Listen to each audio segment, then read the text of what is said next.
en ese sentido, por ejemplo, para delitos patrimoniales, etcétera. Entonces aquí se va a ver específicamente la teoría de la oportunidad para que el comportamiento delictivo se produzca, deben concurrir estos tres, y se trata de evitar entonces la concurrencia de las tres: una ausencia de control, un delincuente predispuesto y una víctima propicia. Entonces en ese sentido se va a tratar de evitar que estas tres se den y puedan producir el delito, ¿sí? Pero lógicamente aquí entra algo en el esquema de la prevención, la dificultad que entraña persuadir al delincuente. Evidentemente habría que actuar especialmente sobre la víctima, sobre los sistemas de control, que hay control social, por ejemplo, institucionalizado, y control social en específico con algunas instituciones, por ejemplo, como puede ser la familia, la escuela, la religión, etcétera, que también van a influir en ese sentido para disuadir lo que es la presencia del delito. Y tenemos finalmente el modelo de prevención social. El modelo de prevención social se encuentra fundamentado en la teoría de la desorganización social. Dice esta teoría que en las ciudades existen zonas criminógenas, ¿sí? Zonas que registran un alto índice delictivo, denominadas zonas de transición, en las que convive una población declive o proclive al delito, con frecuentes problemas y gran movimiento de personas. Y eso, por ejemplo, la Ciudad de México es un ejemplo muy asiduo, lo que produce que esta desorganización social termine generando el delito. Entonces aquí se propone actuar sobre tal desorganización que origina la criminalidad, abogando instaurar estructuras sociales que hagan disminuir las tasas delictivas. En específico, como le comentaba, actuando sobre la persona, llevándole desarrollo social y llevando también tratamiento, por ejemplo, para el uso de sustancias, mayores oportunidades, por ejemplo, para educación, etcétera. Todo este tipo de cosas es la prevención social. La prevención social entonces implica una actividad muy dinámica de la sociedad civil, de lo que es la sociedad, de ahí su nombre, prevención social, pero que tiene que actuar en forma conjunta con la autoridad, ¿sí? Ok. Lo siento. ¿Qué instituciones, ya ahorita que nos habló sobre estas tres secciones que existen, qué instituciones conoce usted que trabajen directamente con víctimas al delito? Bueno, las víctimas, de acuerdo a lo que es el marco constitucional mexicano, tiene varios derechos. Estos derechos o garantías constitucionales están establecidas en el artículo 20 constitucional, apartado C, que conlleva precisamente el recibir servicios. Va a recibir servicios, por ejemplo, jurídicos, va a recibir servicios médicos, servicios psicólogos, servicios, por ejemplo, de trabajo social, etcétera, que van a conllevar en ese sentido una obligación. Esta garantía se va a contraponer con una obligación de la autoridad, es decir, va a coexistir un derecho de lo que es la víctima de delito con una obligación de lo que es el Estado, o sea, el país, el gobierno propiamente dicho.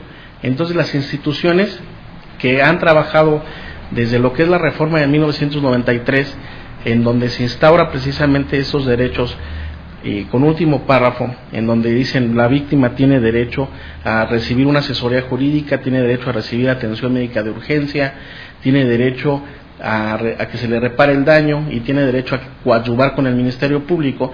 Entonces aquí se le da una tarea específica a lo que es las procuradurías como instituciones. El Ministerio Público desarrolla lo que es precisamente dos funciones constitucionales: la persecución de los delitos.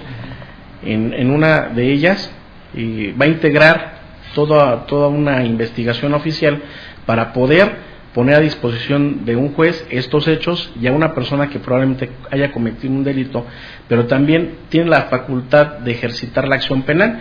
En aquel entonces tenía el ejercicio monopólico de lo que es la acción penal. Actualmente ya se abre el esquema con la reforma de 2008 y se abre un esquema bastante amplio, una reforma que se da en el 2000, en donde se abre un apartado B que establece las garantías de la víctima, y actualmente un apartado C, por lo que es la introducción específica del nuevo sistema procedimental y acusatorio adversarial. En ese sentido se da un esquema en el cual la institución que va a atender víctimas va a ser una institución no solamente única, sino va a ser toda una gama de instituciones. Por ejemplo, te puedo citar a nivel federal las instituciones que van a atender víctimas. Está la Procuraduría General de la República a través de la Subprocuraduría de Atención a Víctimas, Derechos Humanos y Servicio a la Comunidad, en donde se van a englobar programas específicos para su atención, para brindarle servicios jurídicos, para brindarle servicios, por ejemplo, en específico de representación, brindarle protección en relación a su calidad que pueda ser afectada, y también, por ejemplo, a nivel federal existe otra institución que trabaja con víctimas, que es la Secretaría de Seguridad Pública Federal. La Secretaría de Seguridad Pública Federal tiene en específico una función por ley en sus disposiciones orgánicas, como aquella que va a desempeñar la prevención del delito. La prevención del delito, que finalmente también conlleva dentro del sistema penal mexicano, conllevan varios subsistemas. Va a llevar también a cabo una atención integral a víctimas. Esto lo hace mediante una subsecretaría y a través de una Dirección General de Derechos Humanos, y en donde hay una unidad de atención integral a víctimas de delito en específico, porque se conlleva también en ese sentido un consejo de Seguridad Pública Nacional. Dentro de ese consejo están todas las procuradurías y todas las secretarías de Seguridad Pública. Pero, por ejemplo, para citarte otro caso de institución que puede atender o que debe atender a víctimas, tenemos el caso local del Distrito Federal, que también está la Procuraduría General de Justicia del Distrito Federal, en donde hay una subprocuraduría de atención a víctimas y servicio a la comunidad, donde hay una Dirección General de atención a víctimas, en donde hay 6 centros que conllevan la atención de víctimas por problemática o por tipo de victimización. Por ejemplo, tenemos a los delitos, al Centro de Terapia de Víctimas de Delitos Sexuales, tenemos el centro lo que es el ADEVI, el Centro de Atención a Víctimas de Delito Violento, tenemos el Centro de Apoyo de Personas Extraviadas y Ausentes, tenemos el Centro de Riesgos Victimales, el Centro de Investigación Victimal y Apoyo Operativo, tenemos, por ejemplo, el Centro de Atención a Violencia Familiar, entre otros, ¿sí? Entonces, en este sentido, se enfoca al tipo de victimización. Esta es una área, pero que pertenece a la Procuraduría, y así en toda la República se encuentran establecidos dentro de las Procuradurías facultades y obligaciones para las unidades administrativas que se encargan de atender a víctimas. Además de que, por ejemplo, en el Distrito Federal hay un consejo, de acuerdo a esta ley de apoyo y atención a víctimas de delito, se crea un consejo por instituciones, en donde se encuentra la Procuraduría, en donde se encuentra la Secretaría de Seguridad Pública, en donde se encuentra la Comisión de Derechos Humanos, en donde se encuentra la Secretaría de Salud, que también van a dar servicios a la víctima. Por ejemplo, ¿qué tendría que ver en ese sentido? ¿Qué tiene que ver la Secretaría de Salud? La Secretaría de Salud tiene que dar los servicios médicos, por ejemplo, de urgencia. Cuando atropellan a alguien, es víctima de un delito. Entonces, tiene que ser atendida, por ende, por el sistema de salud de la Ciudad de México, por ejemplo, por decirte algo.